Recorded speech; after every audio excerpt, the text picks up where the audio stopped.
There must be a point in someone's social awareness development where you're right on the cusp of being able to follow the rules, but you don't quite know how yet. So like, I think there's a point where, okay, I'm really aware that I'm messing something up socially and I feel embarrassed about it, but I don't have enough social intelligence to like know how to fix it or how to not cause these blunders. Right. So I bet that's kind of like the sweet spot for feeling a lot of social embarrassment. Yes. So you'd rather be like on the lower end or on the much higher end. I want to either be smart enough to avoid the social faux pas, or I want to have so little awareness that I don't even know I'm committing them, you know? Yeah. Yeah. Exactly. Yeah. Wouldn't that be nice? Yeah.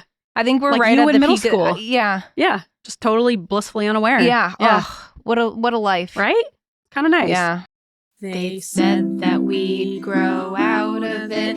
Well, the joke's on them, that's just our brains. We're eccentric, loud, and stubborn, and most of our clothing is covered in stains. It's not a deficit of attention, there's just too much to think about. So if executive dysfunction becomes a little too much, if you forgot why you came in this room, or you're hypersensitive to touch, then put on your seamless socks and come join our little flock.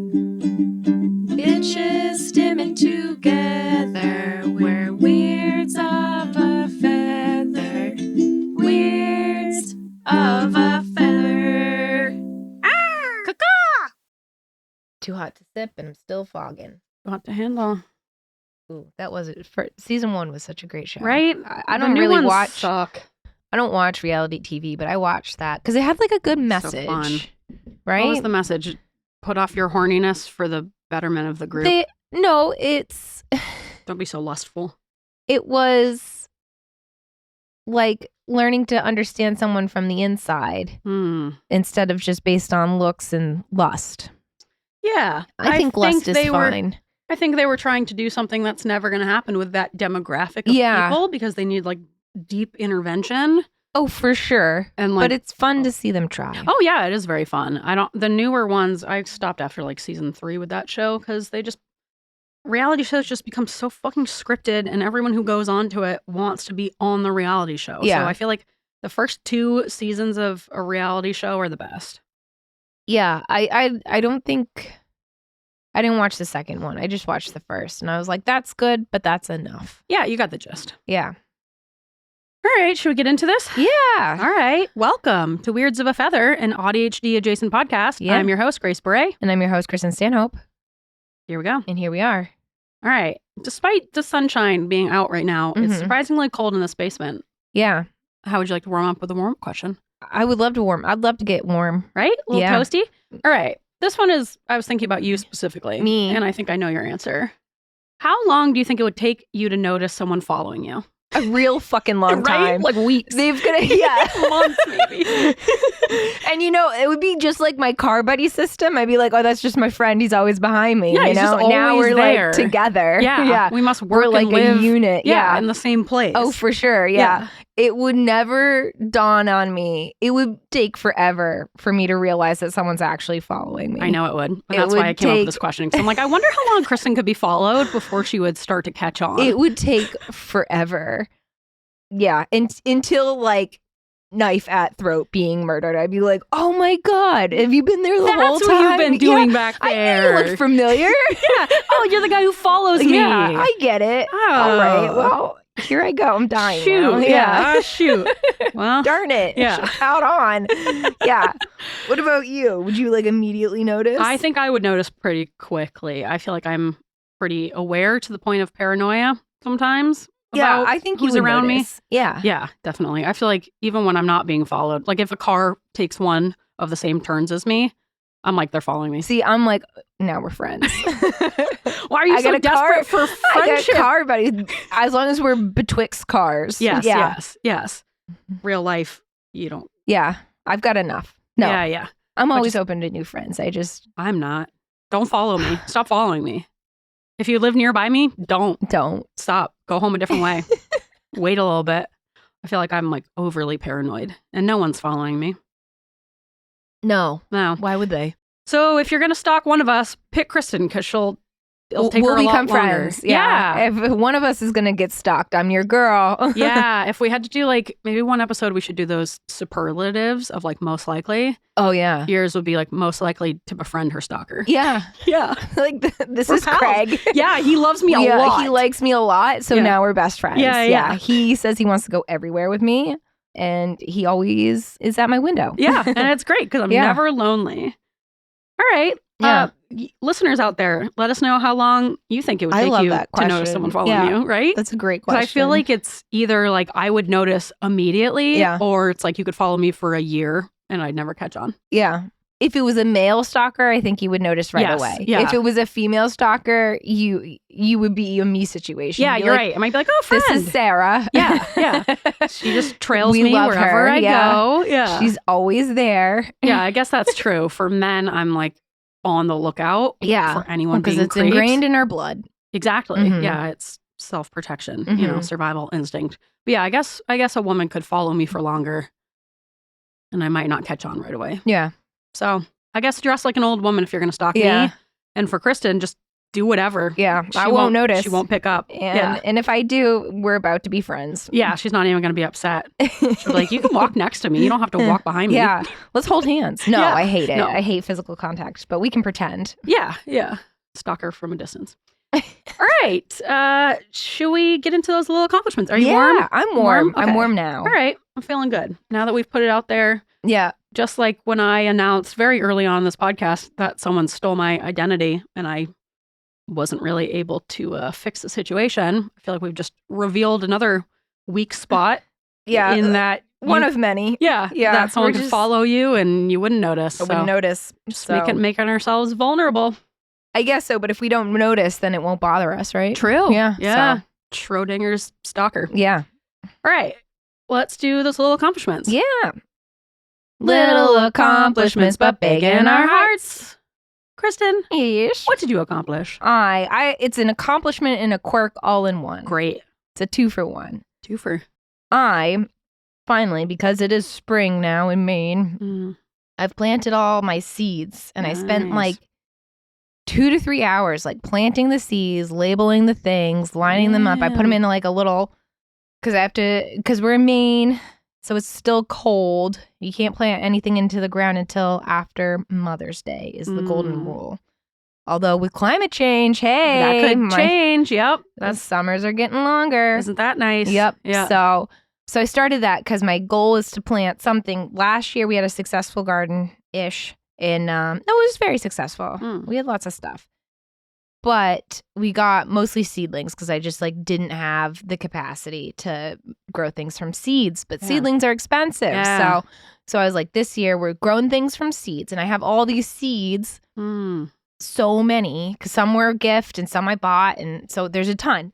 It will last me many years. Great. But I got to use them, right? So Yeah. I got all these seeds. I planted them out. I labeled everything. I bought special seedling dirt. Nice. I hooked up a grow light so they can grow. And then I have this thing and it's wrapped in plastic wrap so to keep the humidity in. I've got a system. Gosh. And then I went to water them.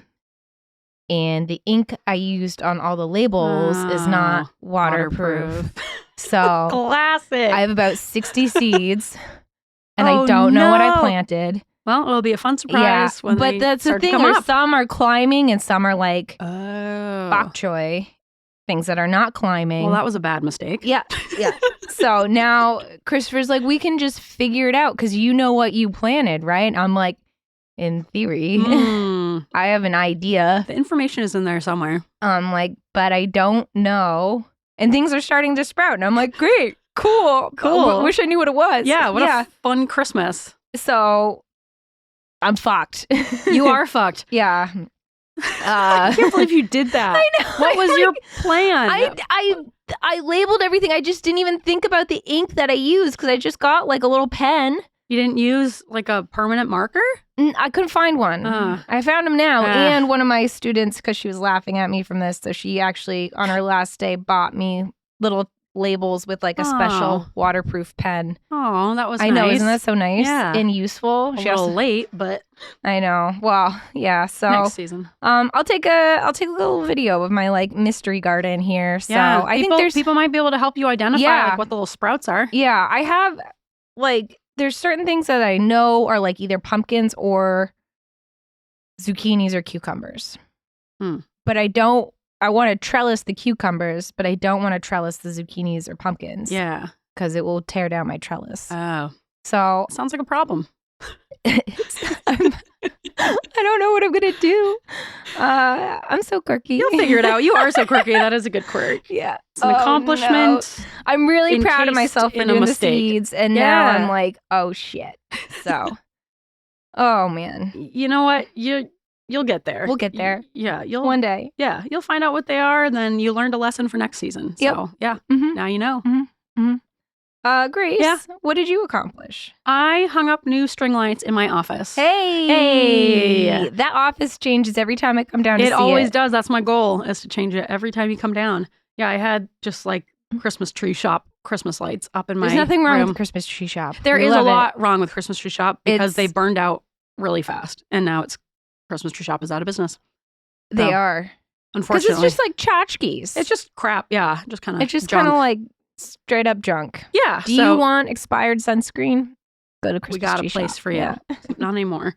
So I had just their cheapo string lights up in my office, and like strand by strand, they've burned out to the point where I think I only had one working strand, and then the rest of them were still strung up, but just all burned out. But you have to plug in the whole thing because they're all connected. It was like the middle strand wasn't burned out. Yeah. Of course. And it would just annoy me every time I would go in my office, and I'd be like, this just looks junky and bad. I love twinkle lights. They are very important to me and my well-being. Yeah. Are the ones we have in the pod loft? Are these Christmas tree shop? I think these are a different brand, which is why they've lasted. These look like a Home Depot special. Yeah, these ones are more solid. The Christmas tree look at that. The wiring, it looks legit. Yeah, that's a good wiring. The Christmas tree shop ones were like $6 for a strand. So probably for a reason. There's a reason why they are so cheap. Yeah. So no, I got some new ones, and I finally. Also, you're an adult now. You can have adult twinkle lights. I'm allowed. Yeah, you're allowed. I don't Splurge. need to if buy. It brings you joy, go for it. And they really weren't. I think I bought a new long strand for like $20, and they're LED.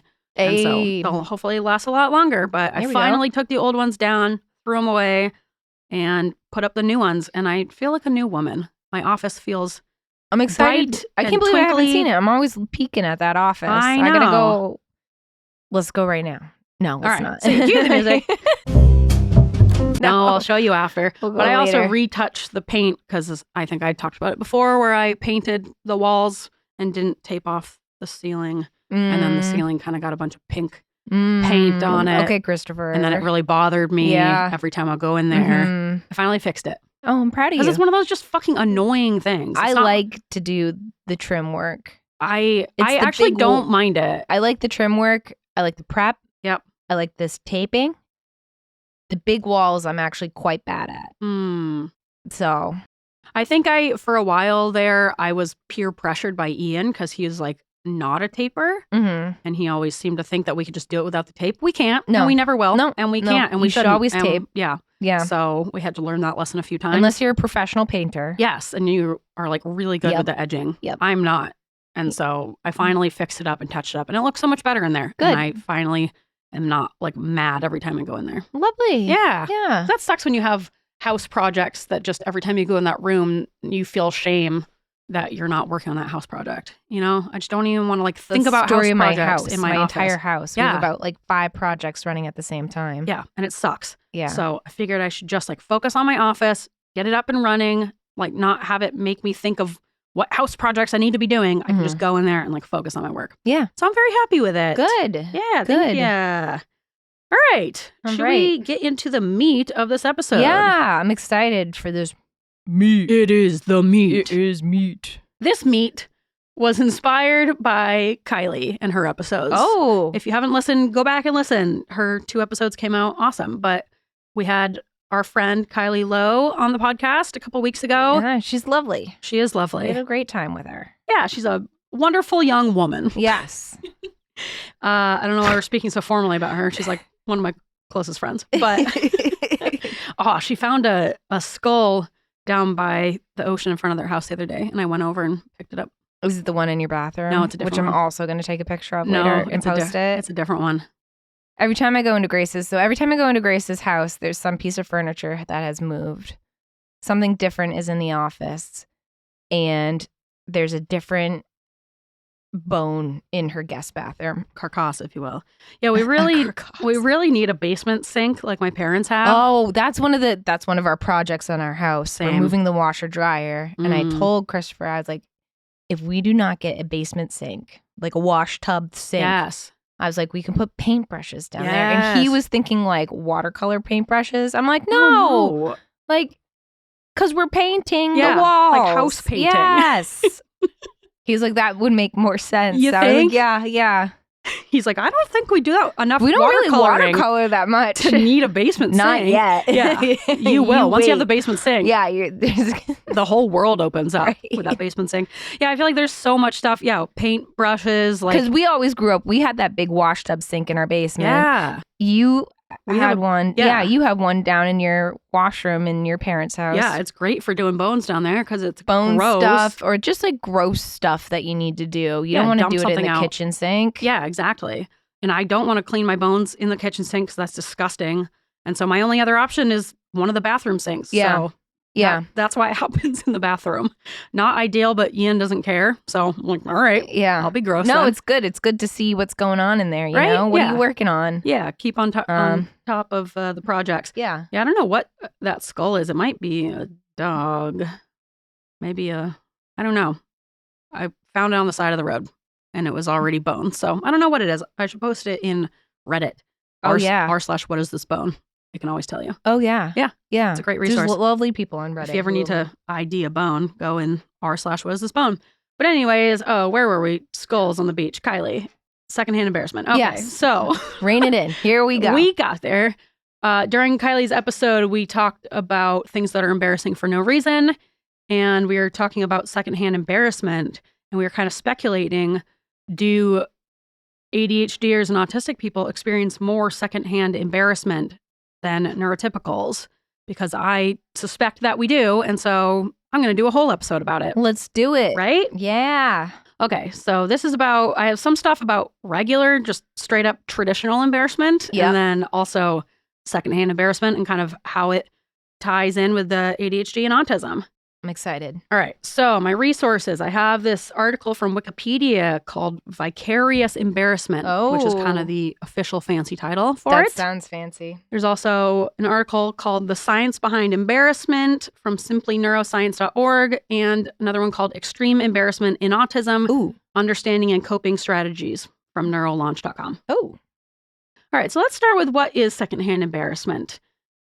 So vicarious embarrassment, also known as secondhand embarrassment, empathetic embarrassment, third-party embarrassment, also as Spanish shame, which I've never heard that term before. I love that. And is that like adjacent to Catholic guilt? Oh, Spanish shame. Catholic guilt, Spanish shame. Maybe. Hadn't even thought about it. Yeah, where did that? Why? I guess why. Yeah. Spanish shame. Or, fuck, why didn't I practice this pronunciation? From how do you say it? MDSCH altogether. All right. Fremdschammen. French shaman. Fremd. That's so many consonants together. That's way too many consonants. Fremdschammen. You guys know. It's in German. It's German. There's a umlaut. You get the gist. Oh, there's an umlaut. Is it an umlaut if it's over the A? I don't know. This isn't the time for these questions. Yeah. I'll look it up later. Duolingo. Yeah. Cue the music. Anyways, all of these, Spanish shame, whatever, is the feeling of embarrassment from observing the embarrassing actions of another person. Unlike general embarrassment, vicarious embarrassment is not the feeling of embarrassment for yourself or your own actions, but it's feeling embarrassment for someone else after witnessing the other person experience an embarrassing event. I think that's pretty simple and straightforward, but I don't know, in case anyone doesn't know what Spanish shame is, now you know.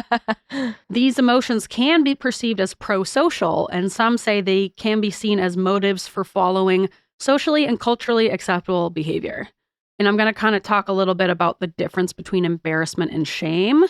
But I think embarrassment can be a pro-social emotion because it kind of monitors your own behaviors and gets you to act accordingly. Yeah, Of you course, have to have some level of embarrassment or shame, or else you're just antisocial. and maybe narcissist. Yeah. Yeah. Yeah, I agree. Yeah, I think some embarrassment is important for like teaching us social norms. Mm-hmm. I think when it becomes shame, that becomes a problem because shame is so bad for you and your nervous system. But I think embarrassment is more of a temporary feeling. And I think, yeah, it's very helpful for better or worse. It is helpful for learning social rules, you know? This article talks a little bit about like why we feel secondhand embarrassment. And then I'm going to get more into the cognitive processes of what's actually happening in the brain when that happens.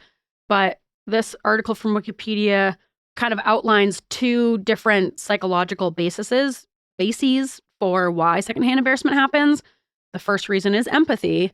Vicarious embarrassment is intrinsically linked to empathy. Empathy is the ability to understand the feelings of another and is considered a highly reinforcing emotion to promote selflessness, pro-social behavior, and group emotion, whereas a lack of empathy is related to antisocial behavior. During an embarrassing situation, the observer empathizes with the victim of embarrassment, assuming the feeling of embarrassment. People who have more empathy are more likely to be susceptible to vicarious embarrassment. Ah. And I was kind of speculating about like mirror neurons and why we do kind of take on this feeling of secondhand embarrassment. It seems like so much more intensely than other people. And that's kind of along those same lines of you're empathizing with the person who's feeling embarrassment, and it causes you to have that empathetic feeling of embarrassment in your own body because you can relate to it. But another aspect of this, so another potential psychological process happening during secondhand embarrassment is self-projection.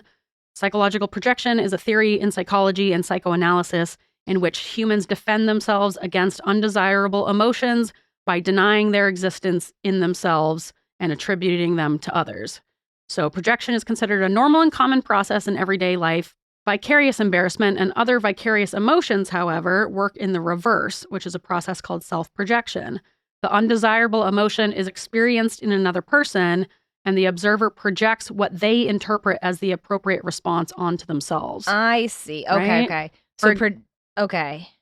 So, for example, someone who lies easily might feel vicariously embarrassed if they self-project the experience of someone getting caught in a bad lie. Ah. And I think this kind of ties into why we can sometimes, as AuDHDers, we can be the harshest critics of other AuDHDers exhibiting traits that we have internalized as being embarrassing, is that secondhand embarrassment isn't just, I'm empathetic and I'm witnessing you being embarrassed and I feel bad. Sometimes it can just be that projection of embarrassment. I would feel embarrassed if I had made that social faux pas, and therefore I'm just assuming this feeling of embarrassment onto you. Even though sometimes they're not embarrassed. Yeah, exactly. Ah. Yeah. So it can kind of be both of those things or one of those things, you know, whether that empathy you're having for that person is based on reality, where you're actually witnessing them being embarrassed and you're watching them show signs of embarrassment, where their face is getting flushed and they're stumbling on their words and they're, you know, looking all over the place. That's one form of that vicarious embarrassment. Or they're not showing these signs of embarrassment, but because you would feel super embarrassed in that situation, you're just doing the self-projection onto them, and you're maybe feeling this feeling of embarrassment for them that they're not necessarily even feeling themselves. You're just assuming. So I do feel like, to go along with my theory, I could see it as being, you know, the people who do have the most internalized shame and who mask their traits the most maybe do have a stronger feeling of the secondhand embarrassment because you're self-projecting. You're projecting all these things are so embarrassing. I can't believe you just did that. And you're assuming that they should feel embarrassed. So I think maybe I'm just creating another theory here that I'm then going to have to talk about in another episode. But yeah, I think that goes along kind of with my theory of us having really strong mirror neurons, is that we do have, and part of that is like rejection sensitive dysphoria that I'm going to talk about. But because we do tend to have a lot of these internalized shames around our traits, we probably do feel a really strong sense of secondhand embarrassment, regardless of if the other person is actually feeling embarrassed, because we've been told that's bad, that's shameful, you shouldn't talk that loudly, you shouldn't make eye contact like that or whatever. And so, yeah, I feel like we do have a lot of these like internalized rules around how to behave and what feeling should accompany it if you're not acting in a certain way. That makes so much sense. Right? I think the more we can work on unmasking our own traits and not feeling embarrassed about them, maybe the less secondhand embarrassment we'll experience. It's like the less you judge other people, the less you're walking around assuming everyone is judging everyone. And so the less you'll be assuming you're being judged. Like if you grow up with a parent who's always making comments on people's physical appearance, whether good or bad, they're just like always commenting on strangers' physical appearance. You're going to grow up with this idea that everyone is walking around judging everyone's physical appearance. So you kind of internalize this voice of judgment. So the more we can work on not feeling embarrassed about our own actions and not feeling like other people should be embarrassed by their actions, I think just the less embarrassment we'll feel. And isn't that nice? That is nice. That's a hard habit to break, though, especially if that's years of unlearning to do and like deep internal analysis of your own behavior and your own upbringing. Yeah. Oh, yeah, for sure. It's not like an easy fix. Right. But I think a way to kind of work on this step by step is to work on whether it's through exposure therapy, like people will do like embarrassment or rejection exposure therapy, oh my God, where they'll that put sounds like my themselves nightmare. Right. They'll put themselves in situations knowing that they'll be rejected so that they can prove to themselves, you're not going to die. It's not going to be the end of the world. You can handle it. You might. You could die. You might feel like it. No. But it's that same concept of the more you experience it and you don't have these terrible side effects, the more you can kind of convince yourself that you can manage it. And I think I've talked about that before, where maybe it was in terms of like our fear of failure, but we're not necessarily just scared of failing. We're scared of not having the emotional regulation to handle whatever emotions come with it. You know, we're not scared necessarily of the primary thing happening of being embarrassed. We're scared we won't have the emotional fortitude to like manage those feelings if we are in an embarrassing situation. So I think we just kind of like build it up in our heads of this is going to be so terrible and I'll collapse and I won't be able to recover. Yes. And so if we can kind of, right? So oh my God. We can kind of do some exposure therapy of doing maybe like slightly embarrassing things in public, and then we can show ourselves everyone isn't going to stop and point and laugh at you and you're not going to die. Your nervous system and brain will be like reinforced by that. But that takes time. So it's just something to work on slowly, you know? I hate being embarrassed. I do too. This whole conversation makes me uncomfortable because I don't like being embarrassed. Oh, I don't either. I hate it. I don't think anybody enjoys it. I think some people out there maybe get off on it like some sort of shame like kink. Yeah. If you have a shame kink, let us know. Let us know. Where's the feather, gmail.com. Yeah. Do you need someone to shame you? Yeah. We could do that. And is that better, I guess, like than feeling shame? Like what if you just leaned into it and you're like, you know what? This turns me on. I like it. More please. Like could you trick your brain? But then you're going to be, if you're like me and you're like perpetually embarrassed. Yeah. You're going to be always turned on. I mean, so what? Isn't that better than always being embarrassed? That's true. Would you rather be horny or embarrassed? Oh, I don't know. I don't think I want to be. Or horny from embarrassment? None. Negative. None. Yeah, None of those are all bad options. Yeah. Yeah, that's true. Yeah, I'm very curious about how that shame kink happens because, like, I don't know, what a blessing in disguise, I think, maybe? Because you don't feel shame. Well, Or you like it. You like it. Yeah. Right?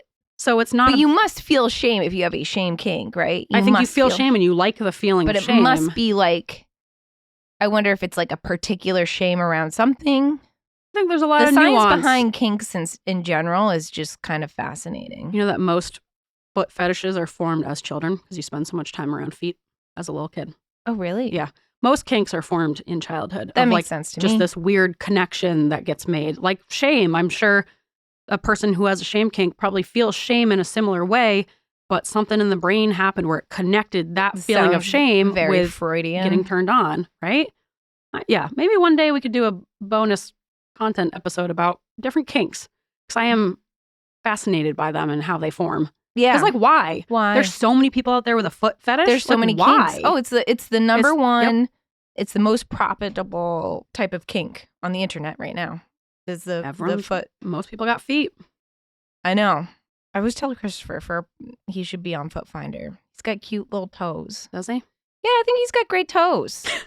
And Christopher, and get those piggies out there. I know. I think people would pay top dollar. Profit. I feel like it's one of the only things that you could show off on your own body and profit from that wouldn't necessarily feel super violating, you know? Yeah. Like if you're like selling pictures of your tits to men on the internet, that would feel disgusting. But like your feet, it's like, I don't have a sexual connection to those. So you can kind of like distance yourself from the sexual aspect of it, maybe. Yeah. But at the same time, if you want to sell pictures of yourself of any body part for money, go for it. Yeah. If you want. I just think keep that in mind. The emotional aspect is what a lot of sex workers say. Oh, really? Yeah. That there's this obviously a big emotional aspect to it where you are selling pictures of yourself to Oh, for sure. men. So I don't think it's quite as easy as like, just take pictures and whatever, you do you. Like, I think it is important to keep in mind that there definitely is, like, it is sex work, you know? I think it's been watered down because of OnlyFans and the internet. But at the end of the day, it is sex work. So, I don't know, keep that in mind. Anyway, all right. Christopher, think about it. Think about it. Might be a good way to make a little extra dough. Yeah. So, right. What is happening in the brain during embarrassment? That's a good question. Right? All right. So, in a study conducted in Germany, neural substrates were monitored while the subjects of the experiment put on a karaoke performance without background music. Can you fucking imagine? First of all, no. Nah. First of all, karaoke in general is something that I just cannot do. I've done it once. I was forced. Only once? I was forced into it What'd by you my sing? boss. Not Ted. This was a different job. Oh. I was the only sober person there. Oh, what a nightmare. And I did make them play Britney Spears, but it was awful. It was my nightmare. I don't sing well. Singing is just not a thing that I do. And to get up and sing in front of people sounds like I'd rather eat glass. Yeah. Yeah. Were you up there by yourself? No, I was up there with the group, but I was still like surrounded by intoxicated people that I work with. Yeah. So it's just like, you know. That's tough. And they're like right next to me singing and they're like, oh, I love Britney Spears. And I'm like, I want to die. I want to die. That sounds so bad. Would you rather do karaoke like that in front of your coworkers or dance in front of your coworkers? A dance. Would you? Yeah, I'd rather do karaoke any day. I'm all about dancing. I get years of dancing under my belt. That's true. You are a dancer. I'm a dancer. I am so far from a dancer. Well, that's why we're in the business together. If you do all the singing, I'll do all the dancing. Right. We'll make a group. We got a show, baby. Yeah. Yeah. Yeah. Dancing in front of a bunch of people is my nightmare. Karaoke, yeah, I've done it a few times, always with a group, always when I'm drunk. Yeah. Yeah. It's just not. Like Christopher always asks to go karaoke. And I'm like, it's just like one of those things that I just feel so uncomfortable with. Yeah, unless I'm very drunk. And then I can do it. But that's tough. And the songs I always want to sing are like way out of my range. Like, I'm not going to do a Celine song, although I wish. Could. You could. I could. I don't think people would like it, but I could do it. I'll support you no matter what. Lily and I used to have one of those little karaoke machines. Aww. Loved that. Do you ever have one of those? No. My mom didn't like it when we sang. For a reason. Shut that off. Yeah. We actually didn't really have a lot of like musical. I don't know if we were just never taught or. Yeah, you weren't a very musical we weren't family. A musical. I remember the day I was like, can I play trombone? My parents were like, we've been dreading this day. Because Nick played the viola and they're like, this is acceptable. Trombone is tough. Trombone, I picked trombone because it was the cheapest and my parents weren't like pro music. It's not that they were anti music. They just like didn't. They like never, unless we were in the car, we like never listened to music, you know? Yeah. Which is weird because I do love music quite a bit. You do. And I don't think it's not that like my parents aren't musical people. Like they used to have lots of records, but I think they just get overstimulated. Yeah. But anyway, so we weren't like really raised musical at all. Like fiddle camp's not in the option. Yeah, no fiddle camp for you. Convinced them. since the trombone was the cheapest out of all of it. Because remember, everybody did saxophone and that was really expensive. I did trumpet. You did. That was also very expensive because I looked at the prices. Yeah. And it was either flute or trombone. And why the fuck did I not pick flute? I know. And I remember the trombone was too big for me and I couldn't reach the last note. It's a big instrument. Always flat because I couldn't reach the last note and I got in trouble. And then I was also convinced that my instructor was taking drugs in front of me. Oh, that's but it was right. just his heart medication. Yeah, we already talked about it. Yeah. So, Reported him to the authorities. Yeah, as in my mom who didn't believe me. Yeah. Could you imagine? As she shouldn't. Because if you went to your mom and said, my trombone instructor is taking drugs in front of me, she would have believed you. Oh, yeah. She'd be calling the guidance counselor. Yeah. Yeah. My mom's like, you're a fucking liar.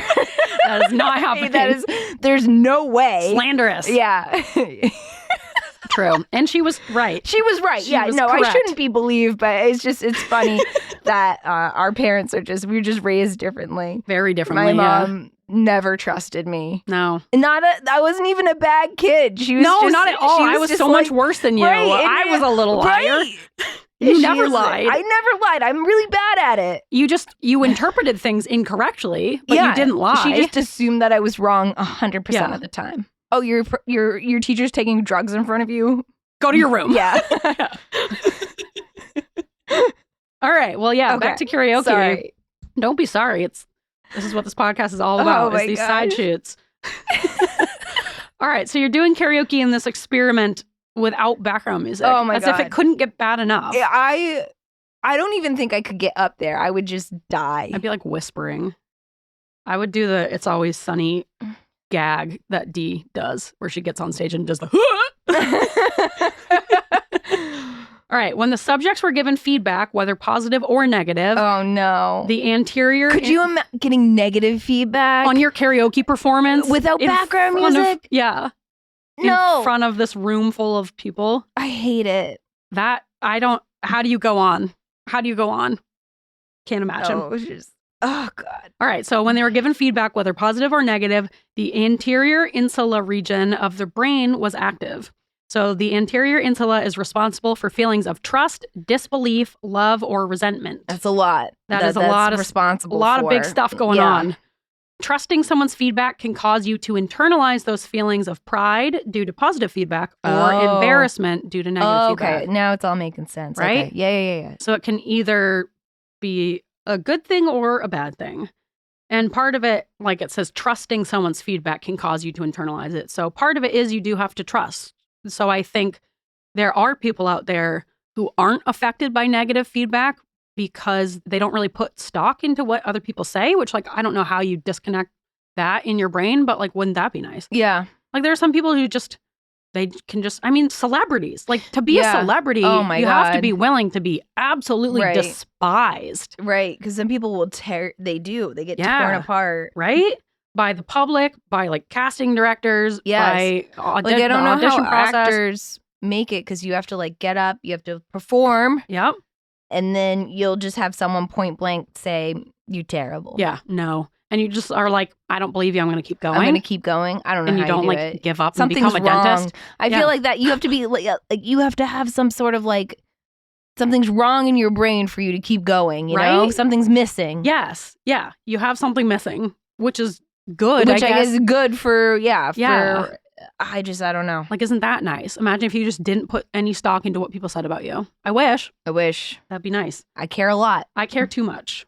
So the anterior insula is connected also to the amygdala, which, as we know, is the angry neighbor, which is where the emotional center of the brain is. I see. So when you think about autism and ADHD, we do have those bigger amygdalas and smaller prefrontal cortexes because prefrontal cortex is the long-term planning, executive functioning, whereas the amygdala is the emotional center. And so when you are getting feedback, positive or negative, it's going to that anterior insula, and then that is connected to the amygdala. So it's all wrapped up in your emotions. This is responsible for the pain empathy people experience, is because you're having that anterior insula activated, and then it's activating your amygdala. So when you're watching someone else be embarrassed, it's triggering that, like, pain empathy, as they're calling it, in your amygdala. Okay.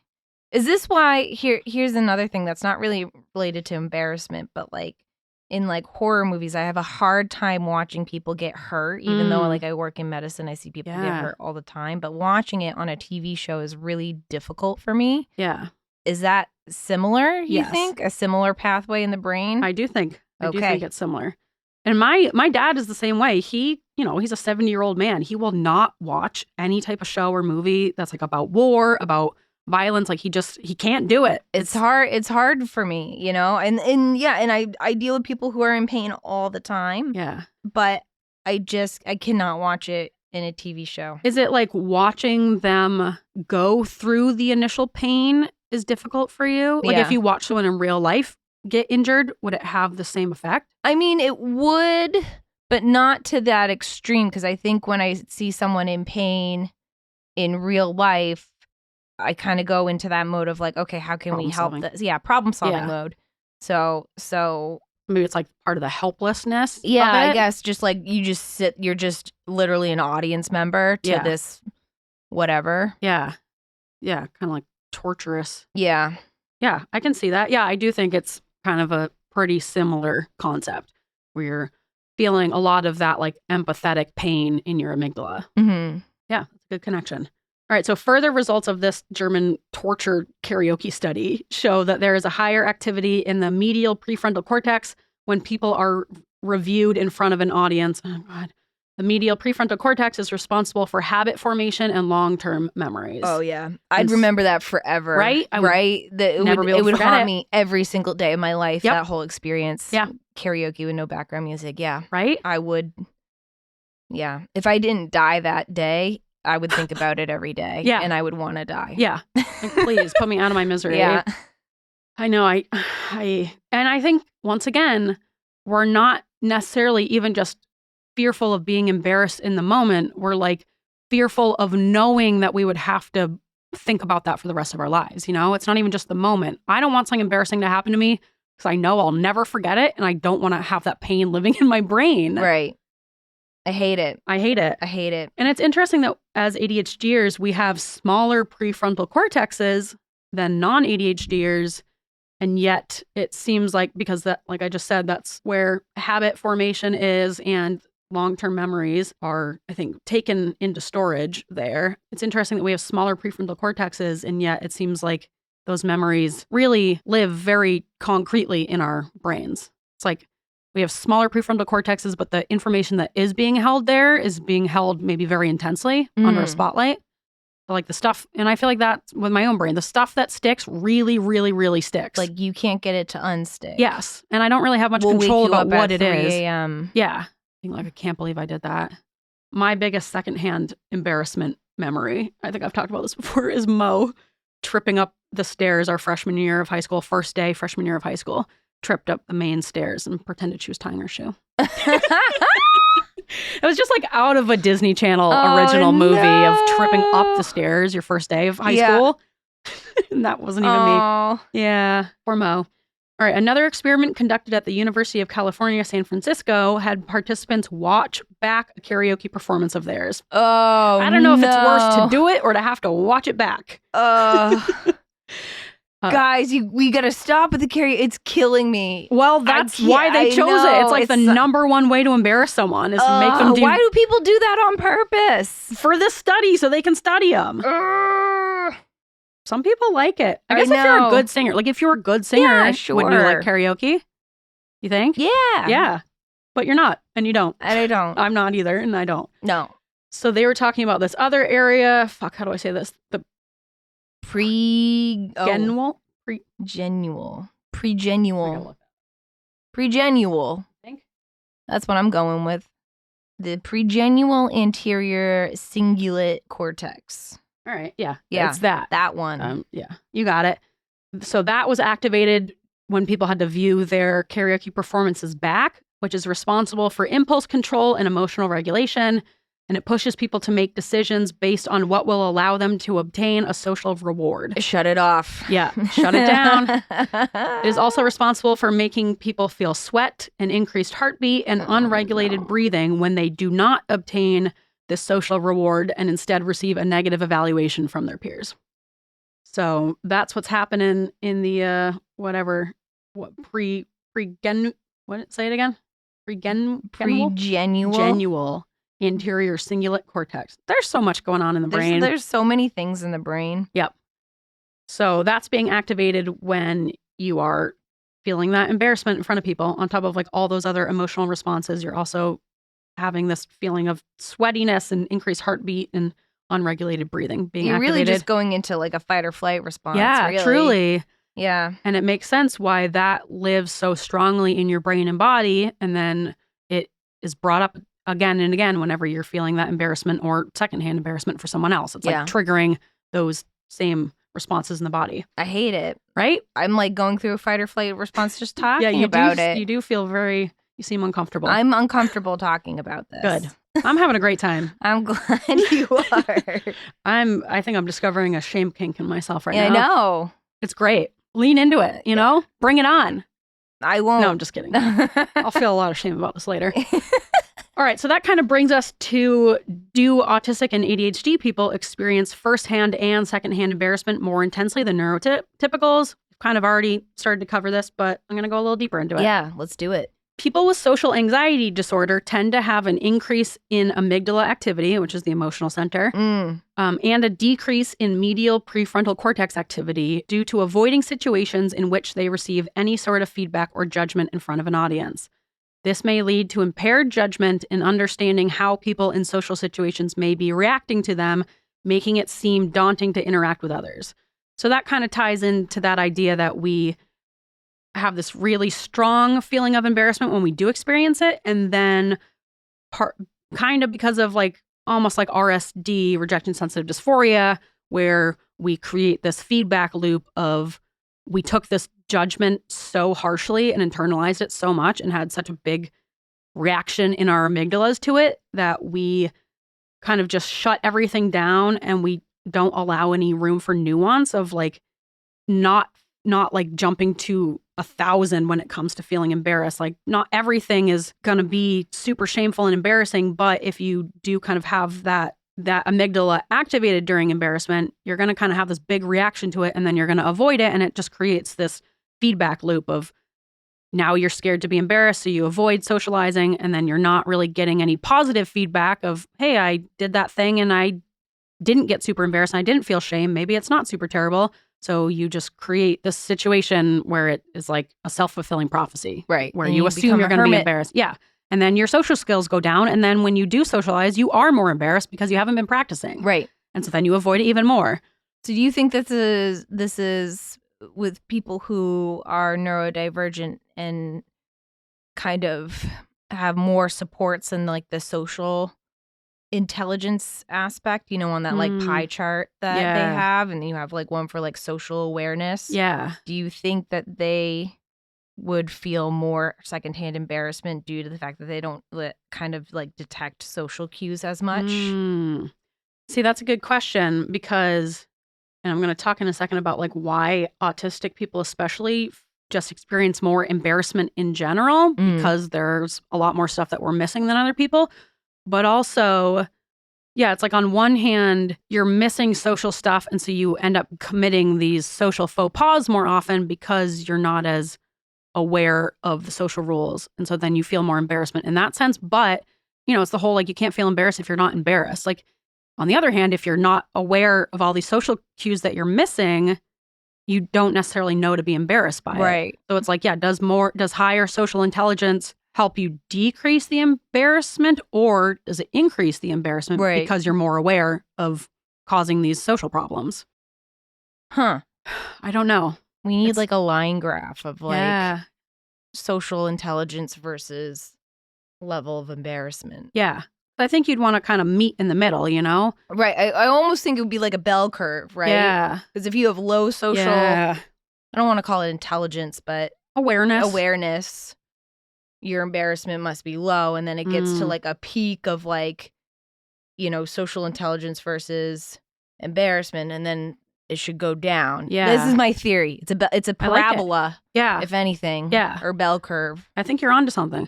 Yeah, because like that's my hypothesis. There must be a point in someone's social awareness development where you're right on the cusp of being able to follow the rules, but you don't quite know how yet. So like I think there's a point where, okay, I'm really aware that I'm messing something up socially and I feel embarrassed about it, but I don't have enough social intelligence to like know how to fix it or how to not cause these blunders. Right. So I bet that's kind of like the sweet spot for feeling a lot of social embarrassment. Yes. So you'd rather be like on the lower end or on the much higher end. Mm-hmm. I want to either be smart enough to avoid the social faux pas, or I want to have so little awareness that I don't even know I'm committing them, you know? Yeah. Yeah. Exactly. Wouldn't that be nice? Yeah.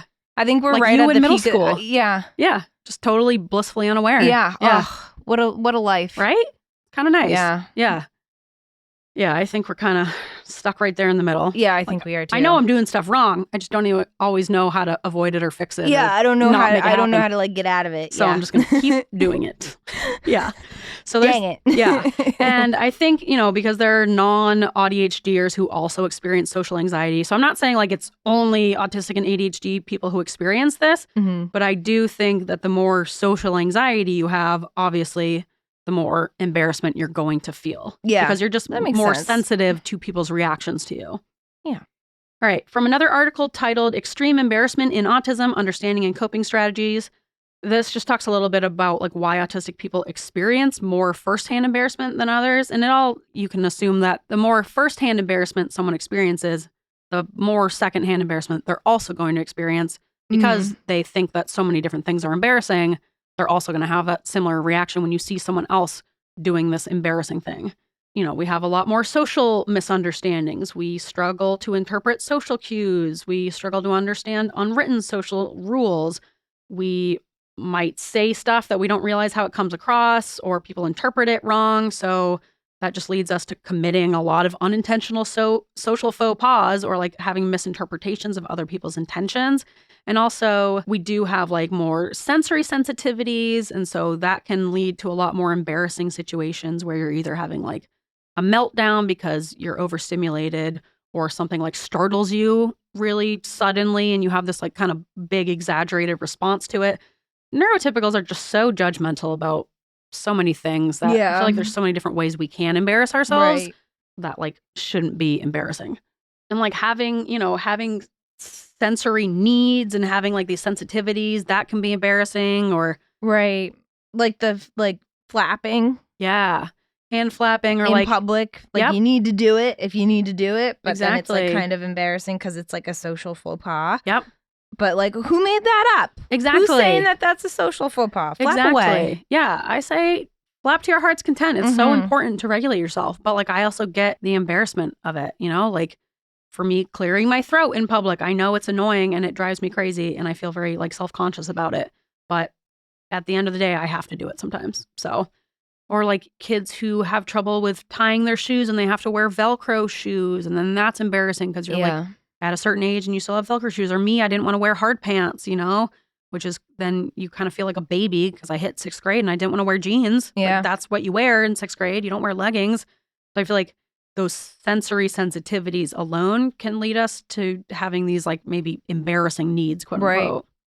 But that also goes back to what you were saying about the like social awareness, social intelligence, because you may have people who are like, I'm not wearing hard pants and you can't make me. Exactly. And I don't give a shit. And they don't give a shit. Yeah. Wouldn't that be nice? Yeah.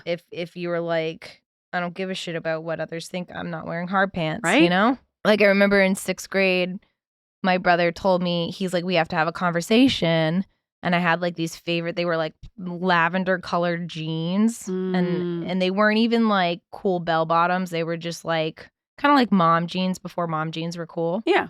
And I think we got them at a thrift store. I don't know where we got them, but I really liked them because they were purple. And my brother's like, your jeans are not cool and you shouldn't wear them. And I was like, well, I think he was doing it. I think it was like the only act of brotherly love to save you Mhm. socially. He must have like overheard someone making fun of me in my jeans. And he was like, that's what I think. I would like to think either that or he just really hated those jeans. Yeah, he's like, fuck those jeans. Fuck those Yeah. jeans. And he was like, you shouldn't wear those because they're not cool.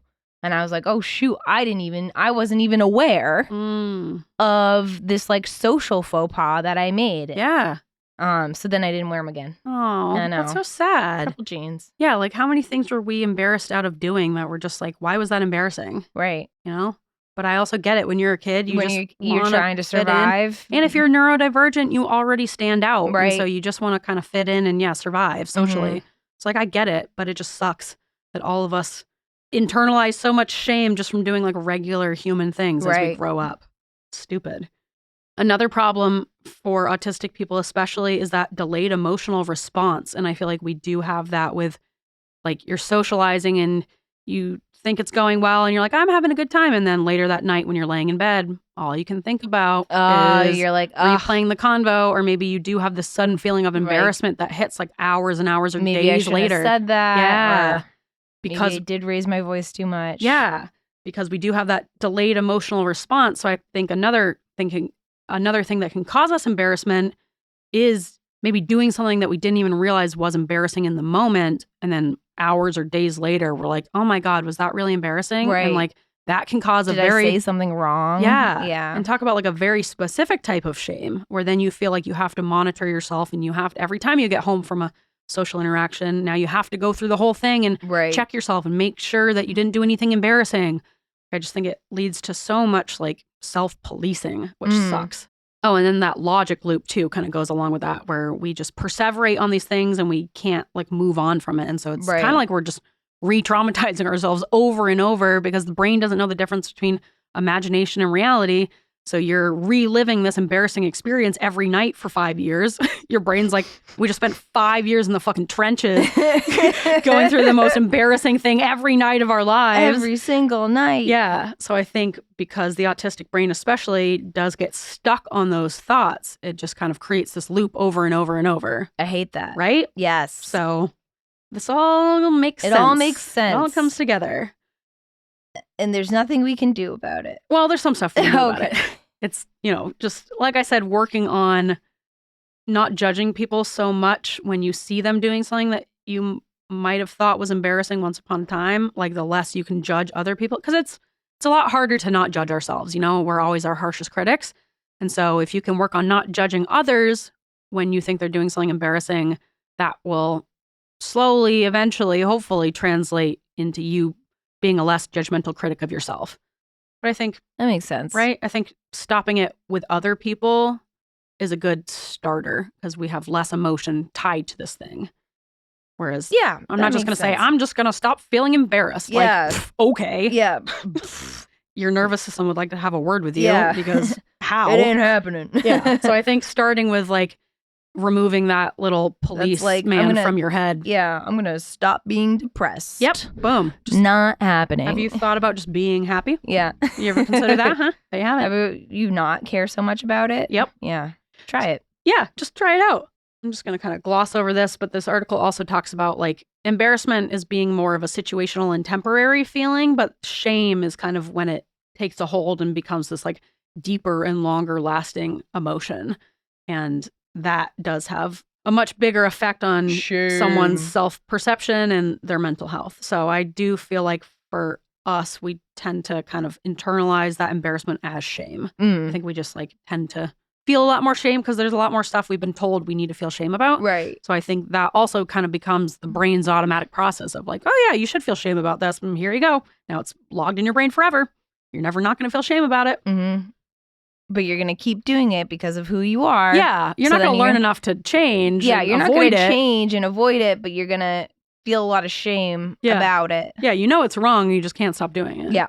And that's a fun spot to be in. Yeah. That's nice. That is nice. Yeah. And then the last little bit I had was just about that rejection sensitive dysphoria, which is really like an ADHD specific thing. Yeah. In the brain, in the ADHD brain, it causes a similar brain activity to feeling pain. And because I remember you talking about that last time. Yeah. And because ADHDers, we struggle with like regulating our internal communication and our internal emotions, we just have a lot harder of a time regulating that embarrassment or regulating that pain, and it becomes like a big deal in our brains. Yeah, so I think that kind of all ties together with why we do experience secondhand embarrassment more, and it seems like more intensely than other people. It makes sense. Right? It makes sense in my brain. Yeah, makes sense in my brain I'm as having well. secondhand embarrassment right now. Are you? Yeah. I'm having third-hand embarrassment about your second-hand embarrassment. I'm feeling embarrassed that you're embarrassed about embarrassment.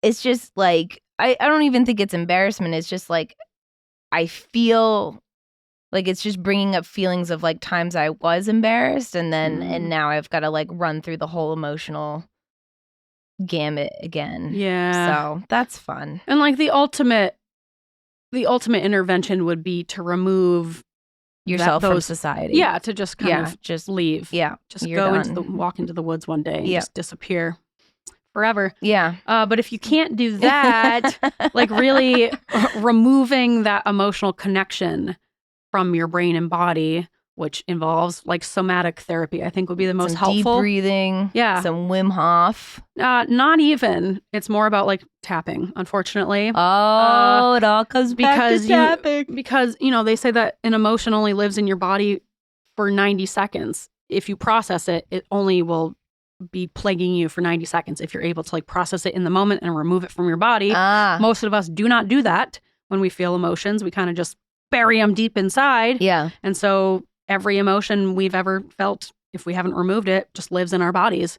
And so if we can kind of like break that connection or work with a somatic therapist to bring up these moments of embarrassment, and like it sucks, but you have to face them and remove that emotional reaction to it. I think that's kind of the only way to get rid of it, unfortunately. I hate that. Face it. I know. Just to face it. Yeah. Face the music. Yeah. And it sucks. Face the karaoke. Yeah. And it sucks, but think of how much better you would feel if you didn't have that in you.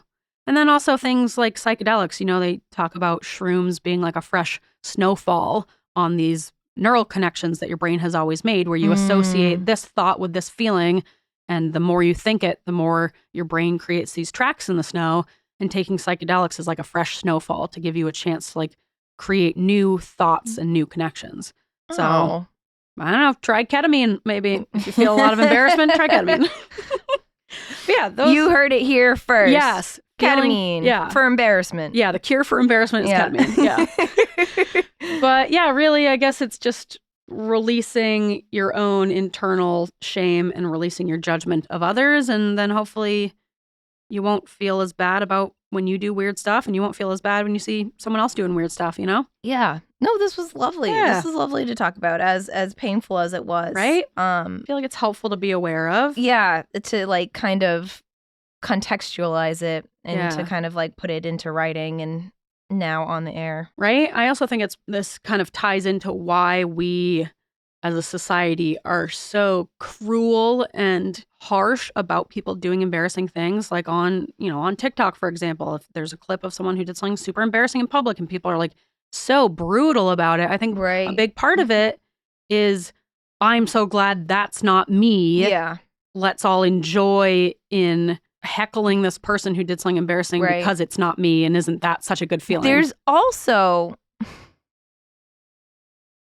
There are people who are sharing things on TikTok that, for me personally, I would take to my grave. Right? Yes.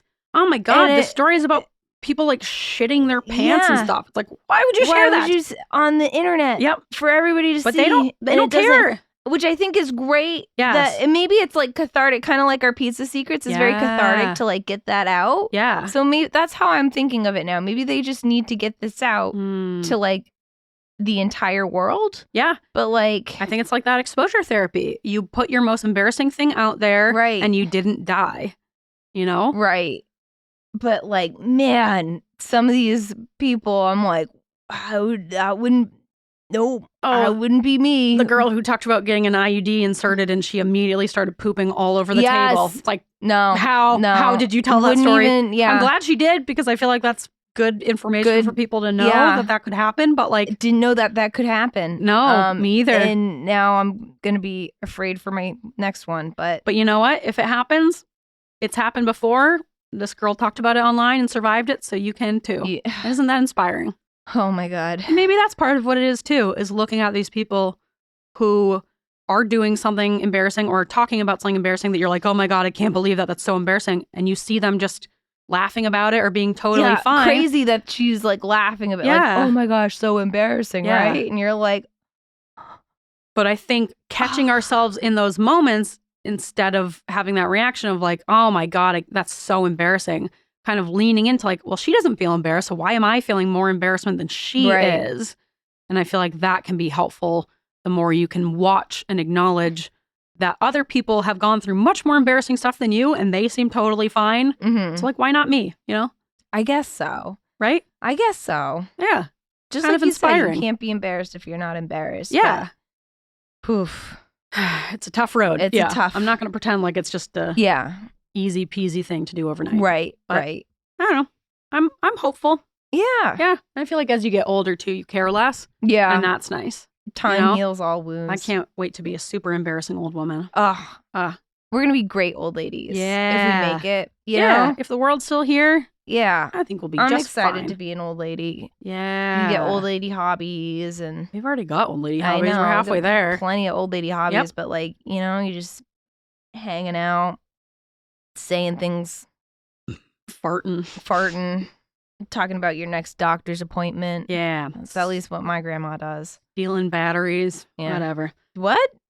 It's I think it's on Seinfeld. No, I know it's on Seinfeld, where Uncle Leo steals stuff because he's old. And so if he gets caught, like he says, all old people steal because you can just, I didn't know what I'm doing. Where am I? You know, you can kind of just pull that line. So oh, no. Uncle Leo says that a lot of old people steal because you have an easy way out. So there's something to look forward to. That's fair. You know?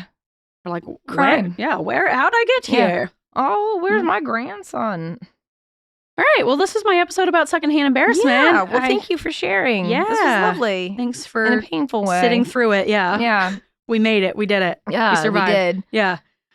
If you have any thoughts on how to kind of overcome firsthand or secondhand embarrassment, reach out to us and let us know. Because do you have an embarrassing story you want to tell? Yeah. Reach out to us. Weezer Feather. Yeah. It's kind of like gmail.com. Kind of piece of secrets. You can call it a piece of secret and we'll read it. We'll read it. Yeah. For sure. Yeah. Or if you have more things to add to our alternative segment, things that are embarrassing for no reason, there's another one. Yeah. You I'm know? going to do another poll. What's a thing that's embarrassing for no reason? Yeah. Yeah. Those are always fun. Yeah. Yeah. Let us know. You can follow us on all the socials. Follow us on Instagram and TikTok. Check out our Patreon. I'm doing some bonus content about the TV I'm watching right now. Woo! Yeah, you can hear me talk about my favorite AuDHD characters. And you can visit our website, check out our merch. Yeah, you guys know where to find us. All right, Kristen, are you ready to get into our bod? I want your bod. Nice bod. I'm so ready. This bod was brought to us by our friend and listener and former guest, Jamie. Oh, yay! Jamie sent us a bird with a wonderful name called the fluffy-backed tit babbler. I love this. And who's naming these did birds? I find a bunch of porn when I looked this up? I sure did. Did you really? I did. Yep. But what does that even look? What? You don't want to know. I don't. But I'm a little interested. Like, it's just the word tit. You know, oh, brings up a lot of stuff. So yeah, yeah. Tit babbler though. Yeah, but kind of amongst the porn, I was able to find some interesting facts about the fluffy back tit babbler. Excellent. Yeah. Yeah. It's found in Brunei, Indonesia, Malaysia, and Thailand. All right. And its natural habitats are subtropical or tropical moist lowland forest and subtropical or tropical swampland. All right. It likes the humidity. Yep. And it is threatened by habitat loss. Womp, womp, womp. But yeah, it's a cute little bird. What does it look like? I don't know. Just like a guy. Well, now I need to see. Well, you're going to have to play the sound on there anyway. So, okay. Yeah, they're kind of like, they have these like kind of greenish, yellowish feathers. And then they have these like cool blue markings around their eyes. Oh, yeah. They've got great eyeshadow. Right? Yeah. They're cute. Yeah, they're cute. Yeah. All right. Here we go. Do that bird call. This video is calling it a handsome and attractive bird, which, whoa. Calm down. Stop. Like, stop. Yeah, stop coming onto the birds. Yeah.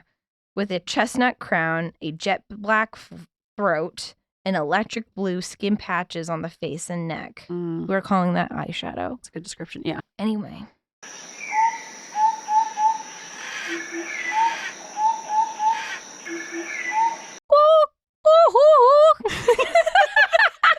That's pretty good.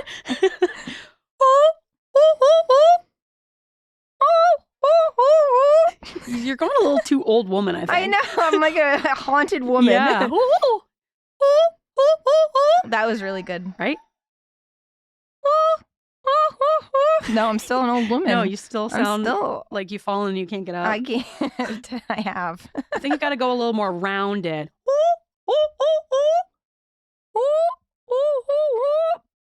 I'm still... It was better. Better. Less old womanish. Yeah. I think I nailed it. I'm I feeling think really you got proud that and one. confident. Yeah, you got there. I got there. I'm proud of you. You're really coming along with these bird calls. You know what? I'm getting there. Yeah. I'm getting You're there. pro.